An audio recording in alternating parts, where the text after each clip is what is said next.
Esta é uma aula do 8º ano do ensino fundamental, do conteúdo de arte, do volume 4.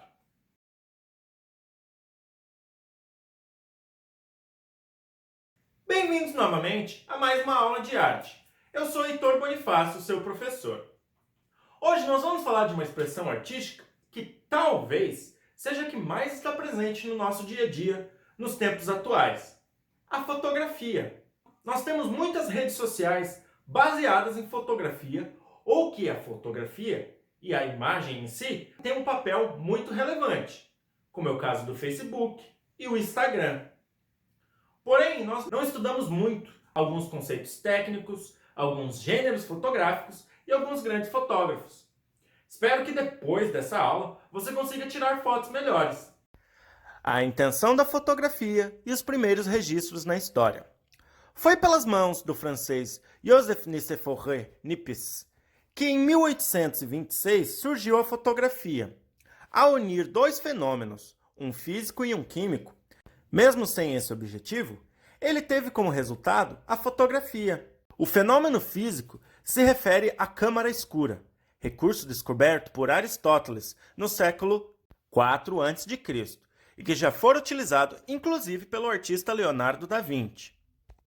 Niepce utilizou uma placa de estanho coberta em betume e produziu uma câmera que exigia cerca de 8 horas de exposição à luz do sol, invenção que batizou de heliografia.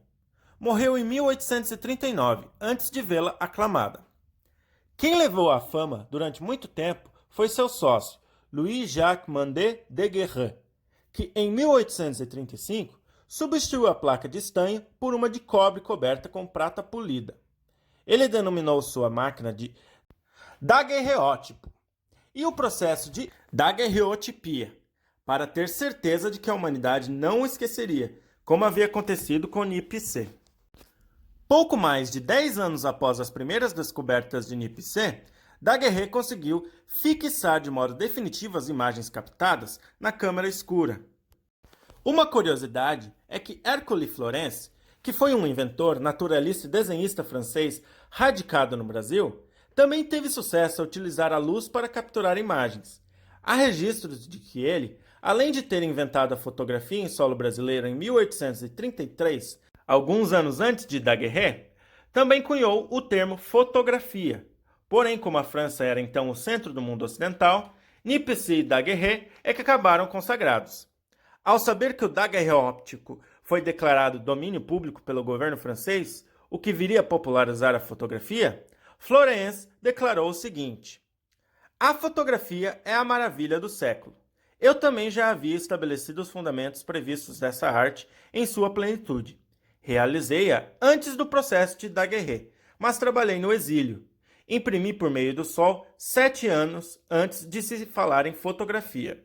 Já tinha lhe dado esse nome. Entretanto, a Daguerre todas as honras.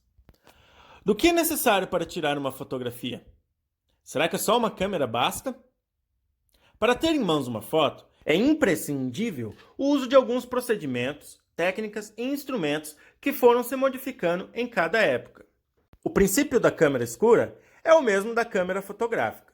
Nesse sentido, com o surgimento e aperfeiçoamento do uso de lentes e diminuição do tamanho, chegamos à câmera do celular. A fotografia, como expressão da arte, possibilita uma infinidade de leituras e interpretações, com base na união de elementos próprios da linguagem fotográfica, de elementos de linguagem visual e do processo criativo do fotógrafo artista. Vamos ilustrar alguns elementos da linguagem fotográfica. Certamente você já deve ter ouvido a expressão: essa foto ficou fora de foco. O que isso quer dizer? Isso significa que, nesse caso, o resultado da foto parece com uma pintura borrada, ou que as imagens parecem distorcidas. Por isso, o foco é um elemento bastante importante na linguagem fotográfica, pois ele se refere à nitidez da imagem. Assim como o foco, existem outros elementos importantes, os quais observamos a seguir. O plano é um enquadramento, resultado da distância entre a câmera e o objeto a ser fotografado. Os planos variam. Em geral, são definidos pelo equilíbrio dos elementos que compõem o quadro. Na primeira imagem, um plano grande. Na segunda imagem, um plano geral. Na imagem que tem um violão, é o plano detalhe. Na mulher sorrindo, primeiro plano. E nos dois monges budistas, plano médio. O foco diz respeito à nitidez.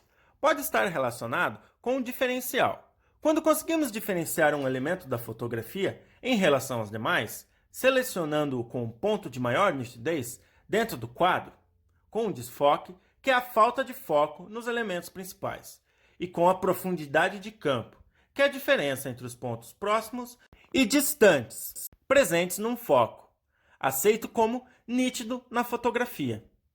A profundidade de campo varia com a abertura da lente e com a distância entre a câmera e o objeto.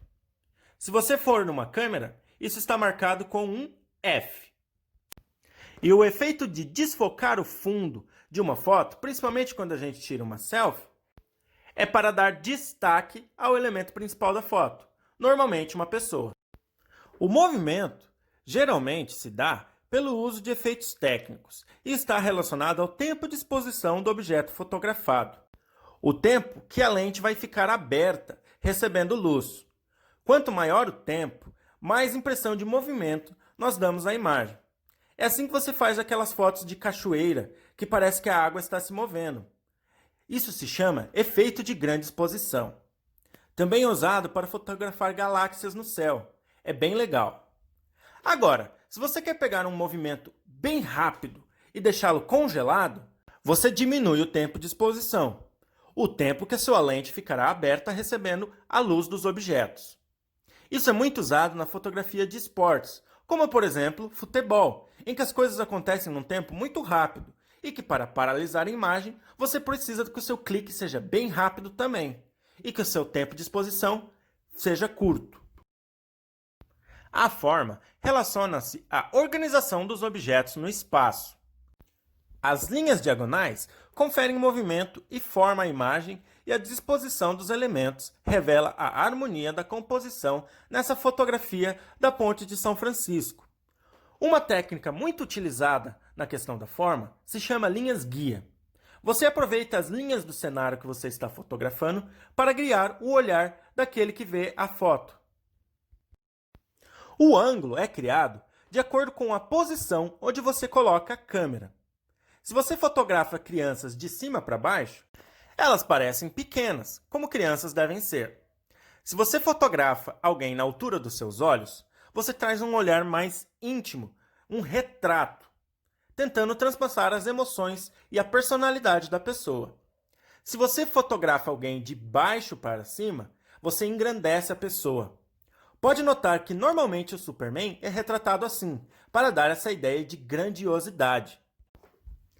A cor refere-se a cada matiz observada na imagem fotográfica, mas é um dos elementos que você mais muda numa pós-edição de fotografia.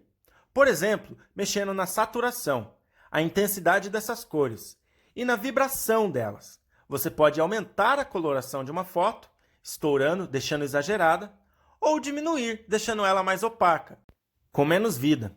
Por isso que a edição fotográfica é tão importante para as intenções que o fotógrafo quer demonstrar com a foto. A textura é o resultado visual e sugere a impressão de substância e tato.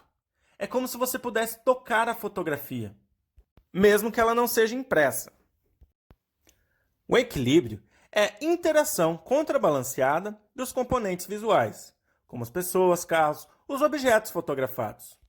Distorções são os efeitos provocados pelas reações químicas, digitais ou ópticas, como o efeito de longa exposição que eu disse lá atrás.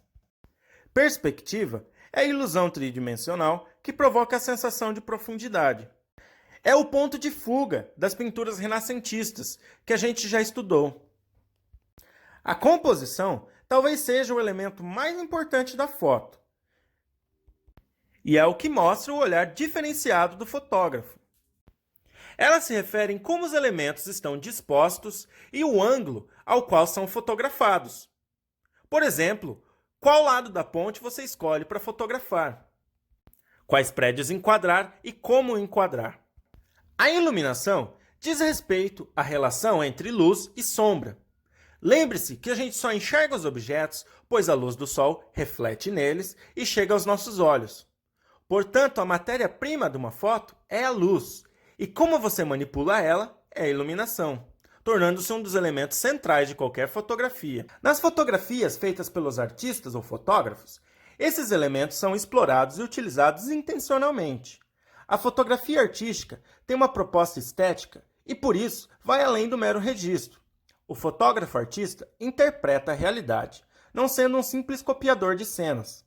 Para se captar um momento único, são necessárias sensibilidade e criatividade, pois a fotografia recria o mundo exterior de acordo com as noções estéticas. A fotografia de arte difere bastante daquela comumente utilizada para registrar um momento, um objeto ou da fotografia com fins documentais. Alguns outros gêneros encontrados na fotografia estão listados a seguir. A foto amadora é toda e qualquer foto que registra nosso cotidiano, sem ter a intenção de venda ou comércio da imagem. Porém, algumas fotos amadoras podem se tornar jornalísticas, devido aos chamados flagras de imagens. Fotojornalística tem a intenção de registrar fatos políticos, eventos importantes, solenidades, celebridades, tragédias, etc. Muitas imagens de fotojornalistas chamam a atenção para acontecimentos importantes e para problemas vividos pela humanidade e enfrentados pela natureza. No fotojornalismo, a foto deve falar por si mesma, revelando a miséria, a fome, a violência, a poluição dos rios e etc. A foto comercial objetiva evidenciar as características de determinado produto, para que, ao ser exposto, mostre com veracidade os seus detalhes. A foto publicitária é bem parecida com a foto comercial. Tem por objetivo induzir o espectador à compra de determinado produto ou serviço. Nem sempre as fotos publicitárias evidenciam o real, pois têm por objetivo nutrir a necessidade de adquirir um produto, levando as pessoas a comprá-lo. Por isso, não adianta ficar se comparando com grandes artistas, que têm fotos totalmente manipuladas para te vender uma ideia. A foto científica evidencia características de estudos feitos por cientistas. As fotografias da natureza tiveram início com a encomenda de editoras, governos, historiadores e sociedades científicas e geográficas, sendo os fotógrafos itinerantes responsáveis por satisfazer a curiosidade do público em relação às terras estrangeiras ou desconhecidas, aos animais e às paisagens de difícil acesso, entre outros temas. A sua atividade será a seguinte: tente tirar fotos usando os conceitos que você aprendeu nessa aula. Ou, se você não tiver acesso a uma câmera, você pode usar um desenho, dá na mesma. Espero que tenham gostado e vejo vocês na próxima. Tchau!